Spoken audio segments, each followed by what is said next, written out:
क्या आपने कभी सोचा है कि अगर आपकी आत्मा और शरीर पर किसी और का कब्जा हो जाए तो क्या होगा? दी होस्ट एक ऐसी ही कहानी है जिसे मशहूर लेखिका स्टीफनी मेयर ने लिखा है। स्टीफनी मेयर, जो ट्वाइलाइट सीरीज की रचयिता हैं, ने इस बार एक नई और अनोखी दुनिया का निर्माण किया है जहां इंसानों की आत्मा पर एलियंस का कब्जा हो चुका है। जब मेलानी स्ट्राइडर का शरीर एक सोल के अधीन हो जाता है, तब क्या उसकी आत्मा हार मान लेगी या अपनी पहचान के लिए लड़ेगी? क्या प्यार और यादें इतनी ताकतवर हो सकती हैं कि वे किसी बाहरी शक्ति को भी हरा सकें?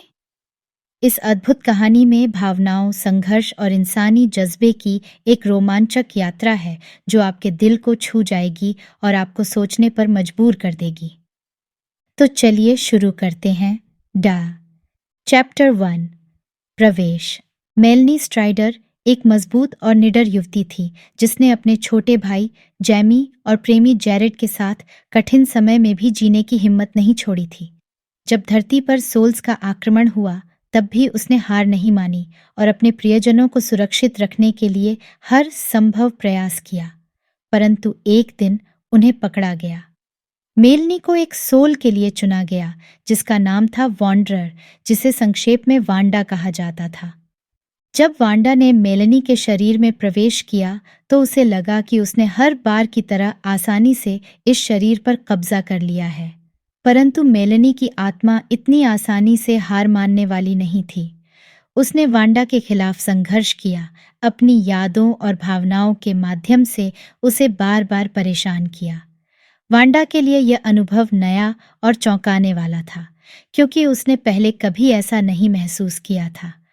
वांडा ने महसूस किया कि मेलनी की चेतना उसके अंदर अभी भी जीवित थी और उसे बाहर निकालने के लिए वह हर संभव प्रयास कर रही थी।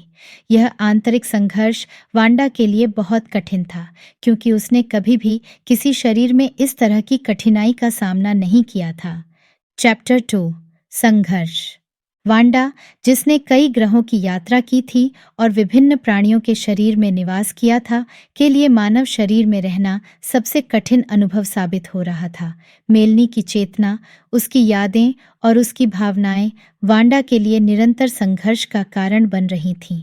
मेलनी की यादें उसे बार बार विचलित करती रहीं, विशेषकर उसके प्रेमी जैरेड और भाई जैमी की यादें। मेलनी ने वांडा के खिलाफ संघर्ष करने का हर संभव प्रयास किया। उसने अपनी यादों के माध्यम से वांडा को कमजोर करने की कोशिश की। वांडा को मेलनी की भावनाओं और उसके प्रेम की ताकत का एहसास हुआ।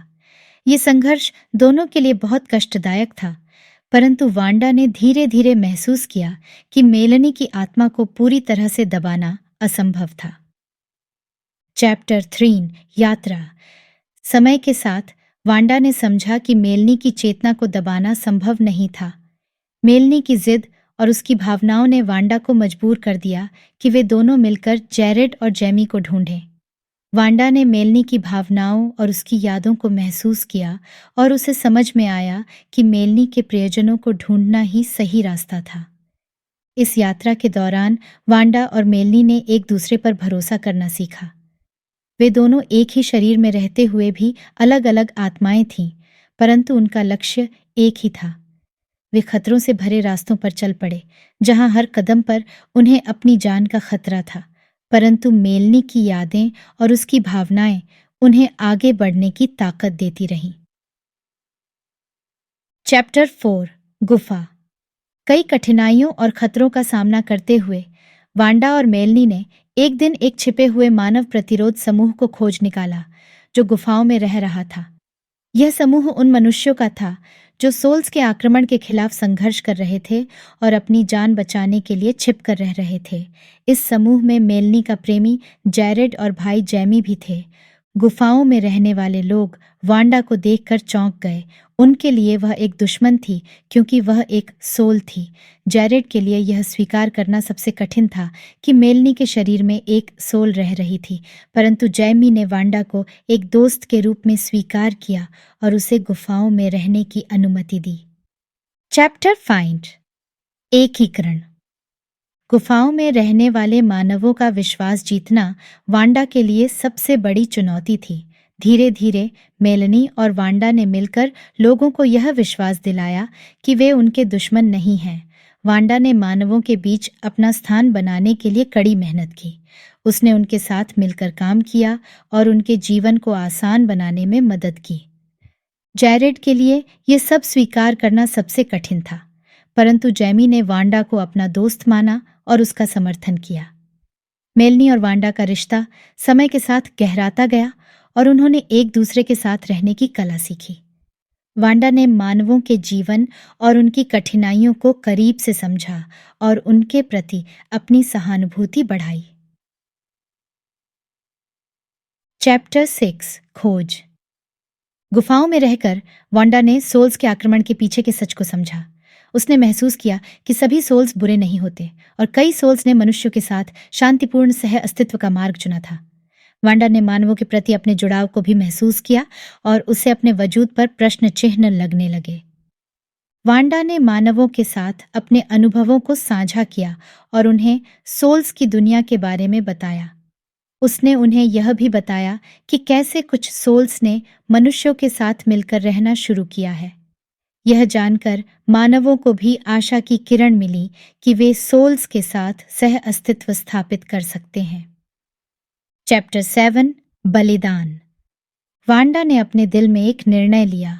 उसने सोचा कि वह मेलनी के शरीर को उसे वापस कर देगी। यह निर्णय उसके लिए बहुत कठिन था, परंतु उसने मानवता के प्रति अपने प्रेम और सम्मान के कारण यह बलिदान देने का निर्णय किया। वांडा ने सभी को अपने निर्णय के बारे में बताया और अपनी योजना बनाई। मेलनी के लिए यह सब बहुत भावुक कर देने वाला था। उसने वांडा के बलिदान को समझा और उसकी सराहना की।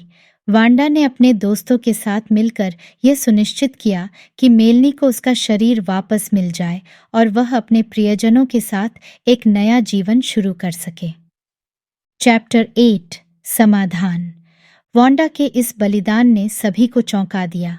मानवों और सोल्स के बीच के संघर्ष का एक नया मोड़ आया। मेलनी को उसका शरीर वापस मिल गया और वांडा ने अपनी नई यात्रा शुरू की। मानवों ने वांडा को एक नई पहचान दी और उसे अपने समुदाय का हिस्सा बना लिया। वांडा के इस बलिदान ने मानवता और सोल्स के बीच सह अस्तित्व की नई संभावनाएं खोल दी। मेलनी, जैरेड और जैमी के साथ वांडा ने एक नई शुरुआत की।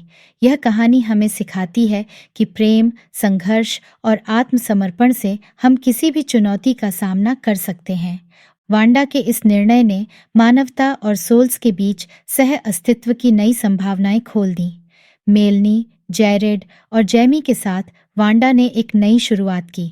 यह कहानी हमें सिखाती है कि प्रेम, संघर्ष और आत्मसम्मान के माध्यम से हम किसी भी चुनौती का सामना कर सकते हैं।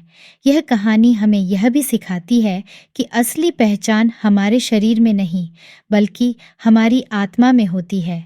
प्रेम और करुणा के साथ हम किसी भी दुश्मनी को दोस्ती में बदल सकते हैं। द होस्ट हमें सिखाती है कि संघर्ष, प्रेम और आत्मसम्मान के माध्यम से हम किसी भी चुनौती का सामना कर सकते हैं। यह कहानी हमें यह भी सिखाती है कि असली पहचान हमारे शरीर में नहीं, बल्कि हमारी आत्मा में होती है। प्रेम और करुणा के साथ हम किसी भी दुश्मनी को दोस्ती में बदल सकते हैं।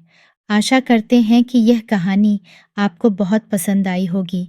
ऐसी और कहानियाँ सुनने के लिए जुड़े रहिए हमारे चैनल स्टोरी यूनिवर्स के साथ। धन्यवाद।